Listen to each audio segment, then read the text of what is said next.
It wasn't just politics. It wasn't just religion. The creation of Israel was a gamble with history, and the world is still living with the consequences. Let's dive into the true story of how it all began.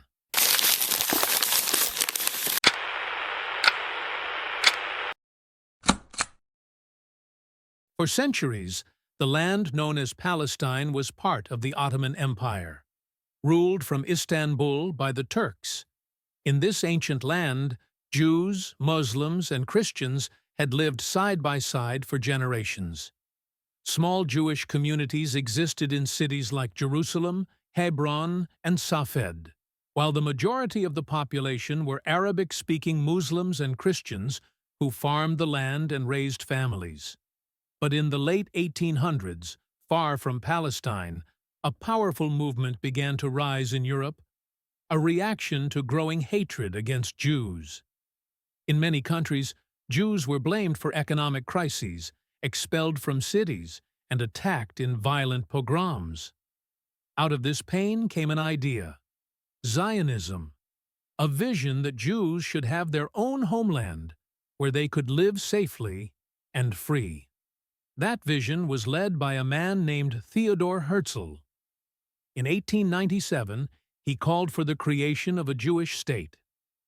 For him and many others, the answer to centuries of persecution lay not in Europe, but in the land of their ancestors, Palestine. But this dream, for others, would become a nightmare.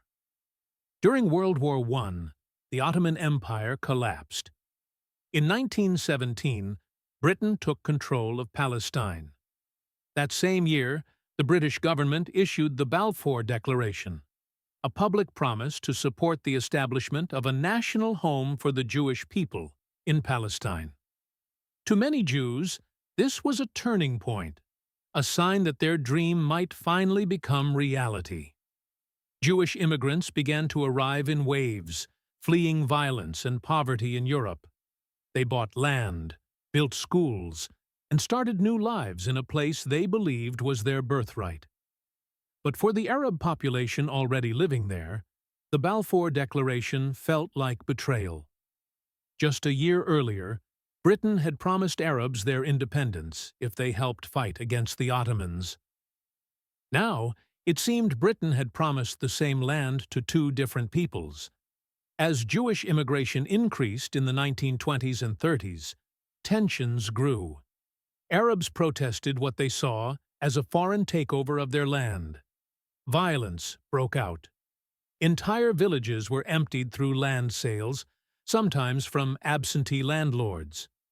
British forces, trying to maintain control, responded harshly to uprisings, fueling deeper resentment on both sides.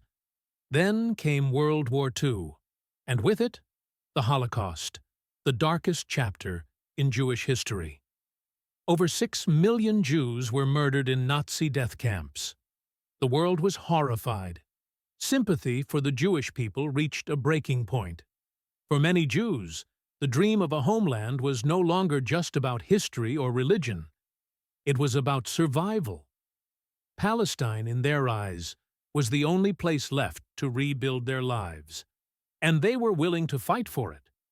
But the Arab population had nothing to do with Hitler or the Holocaust, and they asked, why should they pay the price for Europe's crimes? In 1947, the United Nations stepped in with a plan to divide the land into two separate states, one for Jews and one for Arabs. The Jewish leadership accepted the deal, even though it meant compromise. The Arab leadership rejected it. To them, the plan was unfair, giving a majority of the land to a population that had only recently arrived in large numbers. Tensions exploded. On May 14, 1948, the Jewish leadership declared the creation of the State of Israel. The very next day, armies from 5 Arab nations, Egypt, Syria, Jordan, Lebanon, and Iraq, invaded. A brutal war followed. Israel survived, and even expanded beyond the UN's proposed borders. But victory came at a terrible cost. More than 700,000 Palestinians were forced to flee or were expelled from their homes. Hundreds of villages were destroyed. Families were scattered across neighboring countries, where many still live as refugees today. Palestinians call it the Nakba, the catastrophe. For Israelis, it was the beginning of national rebirth. For Palestinians, it was the beginning of exile. Two peoples, one land. A conflict born not from just one event, but from decades of hope, fear, and broken promises. The 1948 war was over. The State of Israel stood, recognized by the United States and the Soviet Union within hours of its declaration. But for hundreds of thousands of Palestinians, it marked the start of a long, painful journey. Many had fled their homes during the fighting, believing they would return once the war ended. But return was not allowed. Their houses were gone. Their villages wiped off the map. They became refugees in Gaza, the West Bank, Lebanon, Jordan, and Syria, some living in tents, others in crowded camps that still exist today. Meanwhile, inside the new state of Israel, Jewish immigrants arrived by the thousands, survivors of the Holocaust, refugees from Arab countries. They came by sea, by land, by air.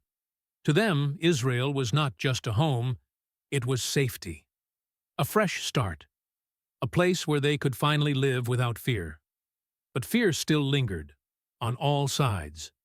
In 1967, tensions reached a boiling point. Israel, surrounded by Arab armies, launched a preemptive strike in what became known as the Six-Day War. In just 6 days, Israel captured the West Bank, East Jerusalem, Gaza, the Golan Heights, and the Sinai Peninsula. The victory was massive, but it deepened the conflict. Palestinians in the West Bank and Gaza now lived under Israeli military occupation, and Israel, while defending its security, found itself ruling over millions of people who did not want to be part of its state. East Jerusalem, home to sacred religious sites, was annexed by Israel, but to much of the world, it was still considered occupied land. Over time, Jewish settlements began to appear in the West Bank, areas meant to be part of a future Palestinian state. To many Israelis, this was about biblical history and national security. To Palestinians, it was yet another land grab, one stone at a time.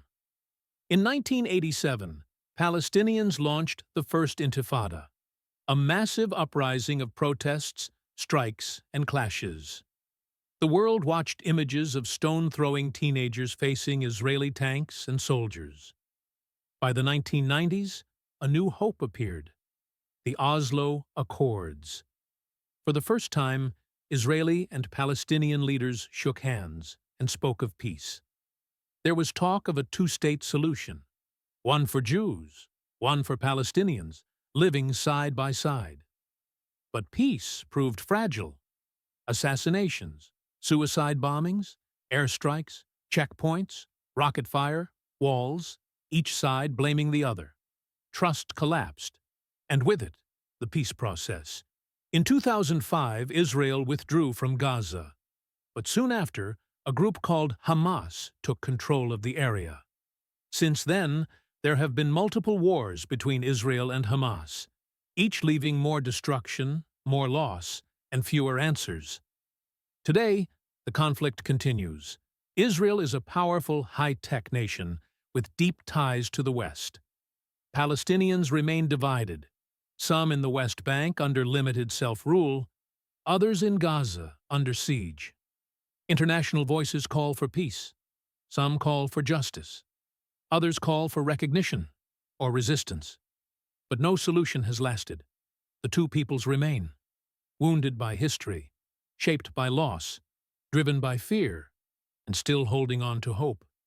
Because behind the politics and the violence are ordinary people: parents, children, students, shopkeepers, people who dream of safety, of dignity, of freedom.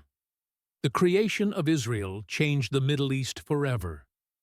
And the wounds of that moment, for Jews and for Palestinians, are still open today. If we want to understand the conflict, we must first understand the story, not just from one side, but from both. Because only by knowing the past, all of it, can we begin to imagine a different future. This has been Timelens. If history leaves you with more questions than answers, subscribe, because the past is never really past.